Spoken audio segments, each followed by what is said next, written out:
All right, you ready? I'm giving out the damn awards. Don't at me awards. Here we go. First, the most humble superstar in sports is Jonathan Taylor. Jonathan Taylor is a stud. Jonathan Taylor, anytime you see him interviewed, is humble. He's coachable. He's a guy that looks at his coaches, nods his head. He's not looking over here sulking. He's not down here in his own business. He's the most humble guy ever. And oh, by the way, 29 carries, 170 yards. If there is a statistic, and this is true, that involves an individual statistic that involves a running back, Jonathan Taylor is leading the league in it. I think Jonathan Taylor and Aaron Rodgers are the clear candidates for MVP, and I'm not sure there's a third. I'm just not. And now we're in nut crunching time, right? Now we're where you're going to go play. And I'll be damned if Jonathan Taylor and that offensive line of the Colts hasn't just upped their level. I mean, every week, the dude scored a touchdown in like 12 straight games. The offensive line is bullying people. See, I've been critical of the Colts offensive line. I think they stinks for most of the year. They don't stinks now. They don't stinks now, people. It's a badass group. And Jonathan Taylor is a freaking stud. Dakich, yes. This is Dakich. This is me. You're a homer for Urban Meyer. Yes. I am not smart. I am not clever. I am well-read. But I'm not rich. But one thing I am is loyal as hell. And let me tell you something. Urban Meyer was always there for me through any struggle that I had. So I'm there for him. Now, media people will say that I'm blind, but I would argue the other way. I would argue they're blind. I'm reading these hit articles on Urban Meyer, and I think they're total crap. We go from saying allegedly with Urban Meyer to he absolutely kicked the kicker. There's an article today that talks about how Urban Meyer blames everybody but himself. That's bullshit. There's nobody that blames himself more than him. I worked for two distinct coaches, Bob Knight and Calvin Sampson. Bob Knight blamed everything on us, himself and the coaches. Calvin Sampson blamed everything on the players. Hell, and I like Calvin's way better. I did. Hey, we set up the right play, didn't make a shot, let's go on to the next game. With Coach Knight, it'd be like, we should have ran a different play. I mean, I know the difference. And Urban Meyer gets a damn award for me because Urban Meyer makes a great steak. We were over at his house Friday night. Was it Friday night? Yeah, it was Friday night. It was over here in Sarasota. We're in Naples. Went over, had a great steak, had some wine, had some unbelievable laughs, had a great freaking time. The perception of Urban Meyer is absolute crap. And I read this in garbage every day. Every guy now that's an NFL writer feels comfortable bullying Urban Meyer. I read an article about how the big bully got punched in the face. Well, the guy writing the article is bullying the bully, so-called bully. Today I read another one. It's crap. Telling you right now, it's crap. And I know I'll get criticized for this. Oh, he made you a mistake, so you defend him. No, he's my friend. So I'll defend him, just like I'd defend any of you as my friend if you got screwed. Now, here's what a friend does. If you F it up, then guess what? Then I'm going to tell you you effed it up. It's that simple. It's literally that simple. He kicked the kicker. No, he didn't.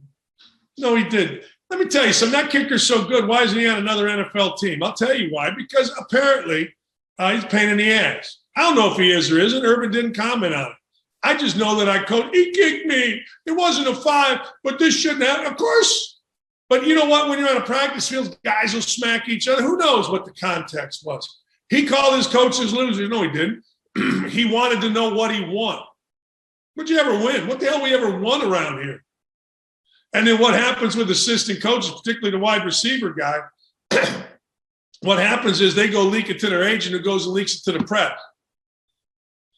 Agents and coaches, it's a bigger mess than you all think. But the easy thing is to say Urban Meyer's a horrible human being. Kiss my ass with that.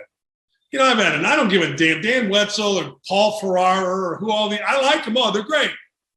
All they're doing is bullying. It's like in Indianapolis. They ripped Carson Wentz for not wearing a mask or not being vaccinated. Nobody said a word when it came out that Darius Leonard or Justin Holiday, the basketball player, weren't vaccinated. You know why? Because the media knows who they can bully. And right now, Urban Meyer's an easy target. They don't need his access anymore, so they're all making their little stands, and it's all bullshit. I fell in love with a player yesterday, Tyler Huntley. Tyler Huntley of the Ravens didn't quite get the win, but damn, do I like Tyler Huntley. Hey, look, I understand one game isn't great. He gets a damn award. Tyler Huntley, are you kidding me? Tyler Huntley looked like freaking Lamar Jackson. I mean, and here's where I thought he looked like Lamar Jackson. I think this is taught by their coaches in Baltimore. He stepped around the pocket. Remember I told you a few weeks ago how I think Lamar Jackson has the greatest pocket presence, understanding where to go? Man, Tyler Huntley did too. Didn't get it done. Didn't quite get to win. But I'll tell you this, if all of a sudden Tyler Huntley decides to come to the Colts, whew, and I like that. I don't know if he's a starter. But, man, that dude, I love it. He's tough, too. All right, last one, Charlie Woods. What's he, 12 years old? Tiger Woods' kid? Let me tell you something. Don't bet Charlie Woods. Like, don't think you're going to go up to Charlie Woods. Hey, kid, I'll play $100 Nassau. Charlie Woods is a really, really good golfer, don't get me wrong. But that dude got ice water in his veins. 12 years old, he's out there playing with pros. And, I mean, he's knocking it stiff and making putts. His daddy, Tiger Woods, was the most mentally tough, along with a couple others, Michael Jordan, Muhammad Ali, Larry Bird, that I ever saw. Probably Tom Brady in there, too.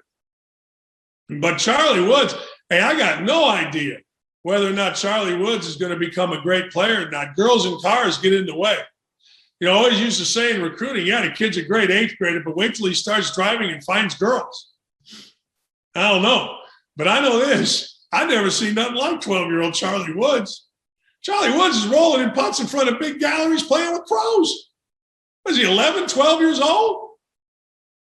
That's unbelievable. Hey, salute. Think whatever you want of Tiger Woods and shenanigans or whatever, but salute to he and Elon for raising a kid that just has stones. I mean, stones. Raftery onions. Sack in my family. Hey, look, Charlie Woods, I know he swings it. I'm sure there are other kids 12 years old that can swing it and hit it and putt it and all that stuff.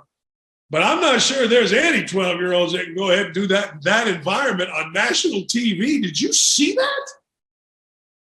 Man, I got to tell you, that was pretty good. No, that was really good. Jonathan Hutton going to join us when we come back. Let's go. Tell your friends. We got to get this up to about 50,000 a day. We're almost there.